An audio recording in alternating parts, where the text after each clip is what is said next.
बच्चों, आज की वीडियो में हम एक नया चैप्टर ले रहे हैं, क्यूब एंड क्यूब रूट, यानी घन और घनमूल। तो आपने क्लास 8 में से पढ़ा होगा, और जो क्लास 8th में हैं उनके लिए भी ये क्वेश्चंस इम्पोर्टेंट हैं, नहीं तो कॉम्पिटिटिव एग्जाम में इसके क्वेश्चंस आते हैं। तो घन निकालने का मतलब है, घन को हम समझेंगे।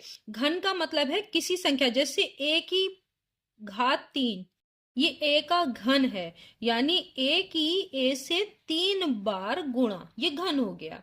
घनमूल क्या हो गया?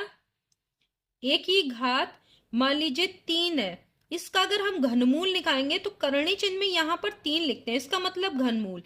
इसका अगर a क्यूब का हमें घनमूल लेना है तो क्या होगा?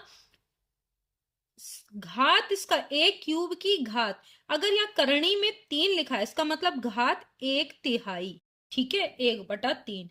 जैसे कि आप वर्गमूल करते थे, जैसे कि अगर यही चीज हो और इसकी घात यहाँ पर करणी में 2 लिखा हो, तो क्या होगा? a की घात जो 3 है और उस पूरे की घात 1/2। या करणी में जितना भी होता है वो यहाँ पर घात में क्या हो जाता है? 1/बटे में आ जाता है।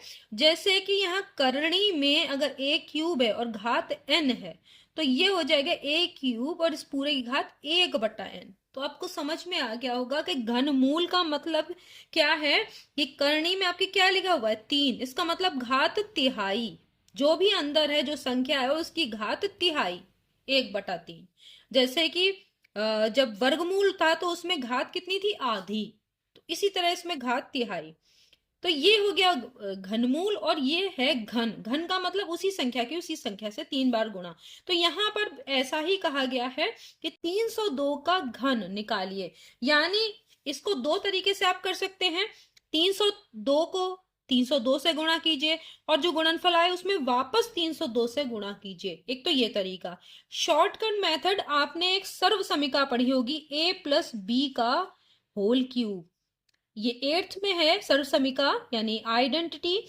a cube plus b cube plus 3ab a+b।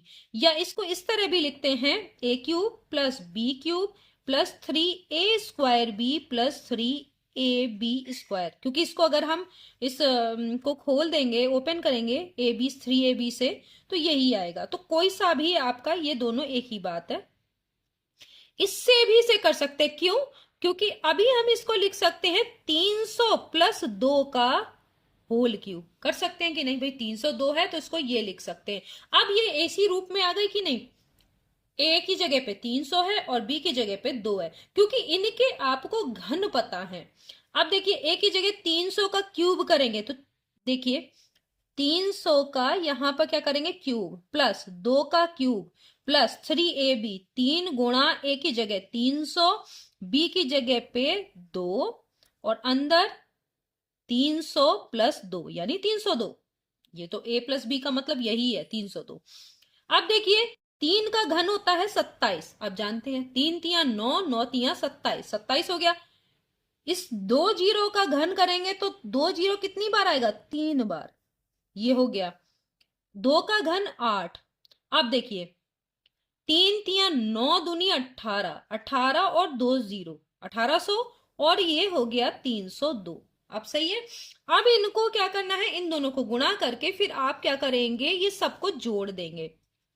अगली बार में आपने यहां पर लिख लिया ताकि आपको सरल पड़े, क्योंकि कॉम्पिटेटिव एग्जाम में आप बहुत लंबा अगर लिखेंगे, जितना भी लंबा, तो टाइम आपका ज्यादा होगा वेस्ट। ये कितनी बार है? 00 3 बार। ठीक है।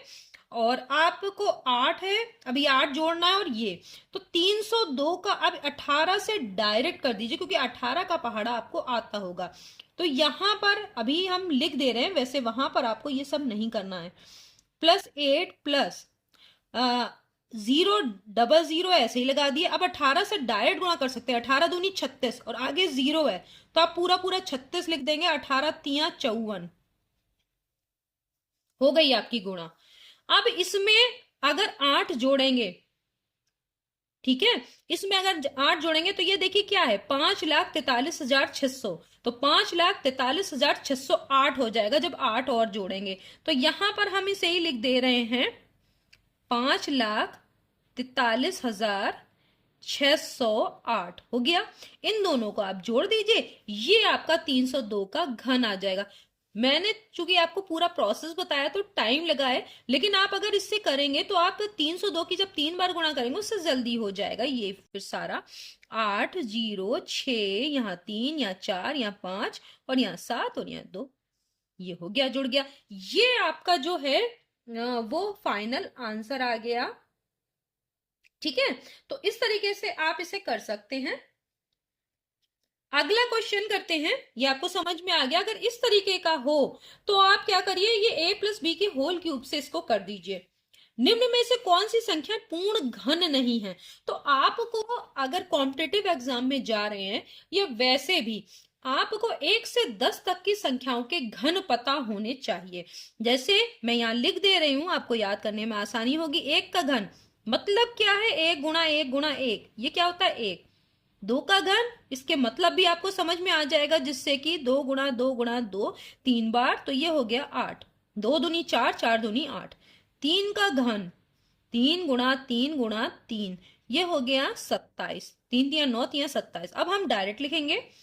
4 का घन 64, 5 का घन 125, 6 का घन जैसे मुझे याद है आपको भी याद करने होंगे, कॉम्पिटिटिव एग्जाम में बहुत आसानी होगी। 7 का घन 343, 8 का घन 512, 9 का घन 729 और 10 का घन 1000। ये आपको अगर याद हो तो आपके बहुत सारा घन घनमूल से संबंधित प्रॉब्लम सॉल्व हो जाएगी। अब देखिए कौन सा पूर्ण घन नहीं, तो आपको यहां दिखाई दे रहा होगा 64 4 का घन है, तो ये है। 216 6 का घन है, आपको दिख रहा है। 343 7 का घन है। 256 घन नहीं है। क्यों? 256 जो है वो 16 का वर्ग है। आपको ये वर्ग भी याद होने चाहिए 20 तक। तो आप 10 तक के घन और 20 तक के वर्ग याद कर लीजिए तो आपको आसान हो जाएगा। तो ये क्वेश्चन आपका हो गया, क्योंकि आपको अगर ये पता है तो आप देखते ही कर लेंगे ये क्वेश्चन, तो आपको आसान रहेगा कि नहीं रहेगा इस तरह का अगर पूछा जाए। वह छोटी से छोटी संख्या कौन सी है जिससे 392 को गुणा करने पर गुणनफल पूर्ण घन संख्या हो? आपने वर्गमूल और वर्ग वाले में ये किया है। उसमें क्या था कि आप ये आता था क्वेश्चन, वो क्या था और यहाँ पे क्या अंतर है?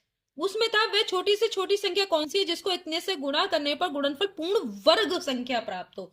तो आप क्या करते थे, जब गुणा और भाग वाला था तो गुणनखंड विधि का प्रयोग करते थे। यहां भी गुणनखंड विधि का ही प्रयोग होगा और वहां 2-2 के जोड़े बनाते थे। घन है तो आपको कितने कितने के जोड़े बनाने? 3-3 के। देखिए इस तरह से पेयरिंग 3-3 की करनी है, तो आपको वैसा ही गुणनखंड विधि का प्रयोग करना है।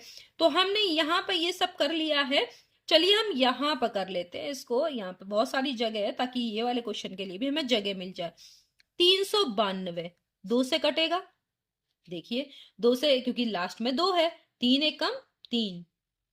हाँ, फिर देखिए क्या होगा, 2 एकम 2 और उसके बाद आपका 1 बचा 19 हो गया। 2 नैम 18, 2 छंग 12, फिर 2 से कटेगा। 2 नैम 18, 2 अट्ठे 16, फिर 2 से कटेगा। 2 चौक 8, 2 नैम 18। अब 7 7। अब ध्यान दे रहे हैं यहां पर क्या हो रहा है। यहां पर देखिए पेयरिंग हो रही है 2 की, क्योंकि देखिए पूर्ण घन है ना, जिस पे ध्यान दीजिए। पूर्ण वर्ग होता तो 2-2 के पेयर, और पूर्ण घन है तो 3-3 के पेयर। गुणा 7 गुणा 7 किससे गुणा करें? अब देखिए 7 की भी पेयरिंग हो जाती यदि यहां पर एक 7 और होता, तो आप किससे गुणा करेंगे? तो आप ये इस 7 से गुणा कर दीजिए अगर इस संख्या को, तो जो ये संख्या हो जाएगी 7 से गुणा करने पर वो पूर्ण घन संख्या होगी। इसका मतलब आपका आंसर क्या है? 7। समझ में आपको आ गया होगा क्योंकि आप ये इस तरह का कर चुके हैं। 55 की घात 3। अब देखिए फिर वैसा ही है, या तो आप 55 की 55 से गुणा कीजिए फिर वापस 55 से गुणा कर दीजिए, एक और वो तरीका, या तो 50 + 5 करके भी कर सकते हैं। तो आपको दोनों तरीके मैं बता दे रही हूं ताकि आपको जो सही लगे वो आप कर सकते हैं। तो देखिए 55 की अगर हम 55 से गुणा करेंगे, ठीक है, तो 55 25 के 5, फिर 55 25 और 26 27, 2 हो गए। अब फिर यहाँ पे करेंगे पचम, फिर वही आएगा कि नहीं आएगा, 275। ठीक है, तो आपने वहां पर ये कर लिया, हो गया है ना। तो अब इसे जोड़ेंगे तो क्या हो जाएगा, 5 और ये 7, 5 12 के 2, 7 2 9 और 1 10, 2 और 1 3। अब इसकी फिर 55 से गुणा होगी, तो देखिए पचम 25 के 5 हासिल 2, 5 दूनी 10 और 2 12, पूरे पूरे लिखेंगे क्योंकि आगे 0 है, 5 3 15, और यही दोबारा भी आएगा क्योंकि 5 से वापस कर रहे हैं। तो ये हो गया आपका 5 2 1 5 1। आपका आंसर आ जाएगा यहाँ पर, यहाँ लिख दूं, नहीं यहीं पे लिखती हूं मैं, 5 7 3 6 6 1, यानी 1 6 6 3 7 5, ये आ गया। एक तो ये तरीका है कि जैसे जो आप नॉर्मल गुणा करते हैं, लेकिन इसमें छोटी गुणा होगी तब तो आप ऐसे कर सकते हैं, लेकिन अगर बड़ी गुणा होगी तो a प्लस बी के होल क्यूब से कीजिए। जैसे इसको आप लिख दीजिए 50 प्लस 5 का घन, तो ए क्यूब करेंगे तो 50 का क्यूब हो जाएगा कि नहीं।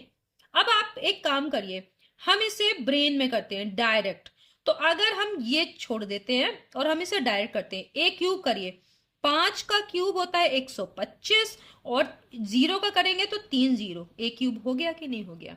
ये आप डायरेक्ट कर सकते हैं, 5 का फिर से क्यूब करेंगे, ए क्यूब प्लस बी क्यूब, तो फिर 125 आ जाएगा, प्लस 3ab, ए और बी की गुणा करिए और उसका 3 गुना कर दीजिए, तो 5 पचम 25, एक देखिए पचम 25, और ए और बी की गुणा कर रहे हैं तो पचम 25 हो गया, और उसमें 0 1 लगाएंगे तो 250 हो गया। 250 की जब 3 से गुणा करेंगे तो 750 हो गया। 3ab हो गया। ए प्लस बी कितना है, 55, ए प्लस बी 55 है कि नहीं है। देखिए आपने डायरेक्ट कर दी, ये ए क्यूब है, ये बी क्यूब है, ये 3ab है, ये ए प्लस बी है। 3ab के का मतलब क्या हुआ, पचम 25 और ये 0, ठीक है, तो ये 0 हो गया, तो 25 की 3 से करेंगे 75, और ये 0 लगा रहेगा। अब देखिए ये आपका आसान हो गया। इसमें क्या करिए, ये तो आपका जुड़ेगा ही, क्या होगा, 125 आप इसमें जोड़ लेंगे तो ये हो गया आपका, ये देखिए 1,25,000 था केवल, और उसमें 125 और जोड़ दिया तो 1,25,000 125, यहां तक तो हो गया। अब 55 से इसकी करनी है गुणा, ठीक है, तो आप इसको कर सकते हैं गुणा। एक गुणा के सरल तरीके और भी हैं कि आप इसे 700 से कर दीजिए, 7 से करिए, फिर 50 से कर दीजिए, ऐसे भी हो जाता है, लेकिन आप करके देख लीजिए। तो हमने 750 को 55 से किया, 5 से करेंगे 0, पचम 25 के 5 हासिल 2, 5 सत्ते 35 36 37 हो गया। और फिर यही चीज को आपको दोबारा लिखना है, 0 5 7 3, ये आपका हो गया 0, यहाँ 5, यहाँ 7 5 12, यहाँ 7 3 10 और 1 11, और यहाँ 4 4 1 2 5 0, इस तरह से हो गया। अब इनको जोड़िए, लास्ट में क्या आएगा आपका 5, फिर 5 और 2 7, फिर 2 और 1 3, देख रहे होंगे, और 1 और 5, ये हो गया आपका 6, फिर 4 और 2 6, और ये 1। देखिए यही आपका इससे भी आ रहा था और यही आपका इससे भी आ रहा है। यहां पर आपको जरूर सरल लग रहा होगा, लेकिन जब यहां पर आपने पहले सवाल में देखा होगा तो ये और बड़ी संख्या है, तो इसमें ए प्लस बी का होल क्यूब करना ही आसान है। तो आप ये दोनों मेथड मैंने बता दिए, जहां छोटी संख्या हो वो डायरेक्ट गुणा भी कर सकते हैं, जहां बड़ी संख्याएं हो वहां पर ए प्लस बी का होल स्क्वायर से ही ए प्लस बी का होल क्यूब से ही, जहां बड़ी संख्या हो वहां ए प्लस बी के होल क्यूब से ही आप इसको सर्व समीकरण को अप्लाई करके खोलिए और इसको सॉल्व कीजिए, ठीक है। वह छोटी से छोटी संख्या कौन सी है जिसमें इतने को विभाजित करने पर भागफल के रूप में पूर्ण घन संख्या हो। तो आपने जैसे ये वाला भी भाग वाला भी किया था पूर्ण वर्ग संख्या के लिए, तो इसमें भी क्या करना है, गुणनखंड विधि का, जोड़ घटाने के लिए आप भाग विधि का प्रयोग करते हैं, गुणा भाग के लिए आप गुणनखंड विधि का प्रयोग करते हैं, तो ये आपको पता होगा। अब आप इसको इसके आप गुणनखंड करेंगे तो हम यहाँ पे कर लेते हैं, 2 से कटेगा, 2 चौक 8, 2 तिया 6, 2 दूनी 4, ये हो गया। फिर 2 से करेंगे दो दूनी 4, दो एकम दो, दो छंग 12, फिर 0, फिर 2 से करेंगे, दो एकम 2। अब यहाँ देखिए, इसको बहुत ध्यान दीजिएगा। आप यहाँ पर डायरेक्ट 16 में नहीं ले जा सकते, एक में नहीं जा रहा तो 0 लगा के तब 8 लिखेंगे। और फिर उसके बाद फिर आपका 0 हो गया। और उसके बाद 2 पंजे 10, 2 चौक 8, 0, फिर 2 दूनी 4, 2 सत्ते 14, फिर 0, फिर 2 एकम 2, 2 तिया 6, 2 पंजे 10। अब देखिए यहां तक कर लिया। 135 का यहां से निकाल लेना है क्योंकि वहां पे जगह नहीं बची। फिर 5 से कटेगा, आपको पता ही होगा कि ये 5 से कट रहा है। 5 दूनी 10, 5 सत्ते 35। अब 3 से, 3 नैम 27, 3 तिया 9। अब पेयरिंग देखिए, ये पेयर हो रहा है 3 का। घन संख्या ध्यान दीजिएगा, पूर्ण घन पूछा है तो आपका पेयरिंग 3 3 की होनी चाहिए। ये देखिए 3 की पेयरिंग, ये 3 की पेयरिंग। कौन बच रहा है? 5 बच रहा है। अब ये अगर 5 ना होता तो सबकी पेयरिंग होती और पूर्ण धन संख्या ये वाली होती। तो आप क्या किस इस संख्या को किससे भाग देंगे? 8640 को हमें भाग देना पड़ेगा 5 से। फिर जो भागफल आएगा वो पूर्ण घन संख्या हो गई, क्योंकि यहाँ पे देखिए सबकी पेयरिंग हो जाएगी नहीं 3 3 की। तो आपको इसमें 3 3 के जोड़े बनाने हैं, 2 2 के नहीं। 2 2 के किस में बनते हैं? पूर्ण वर्ग में। तो आपको ये समझ में आ गया होगा कि किस तरीके से ये सवाल किए जाने हैं।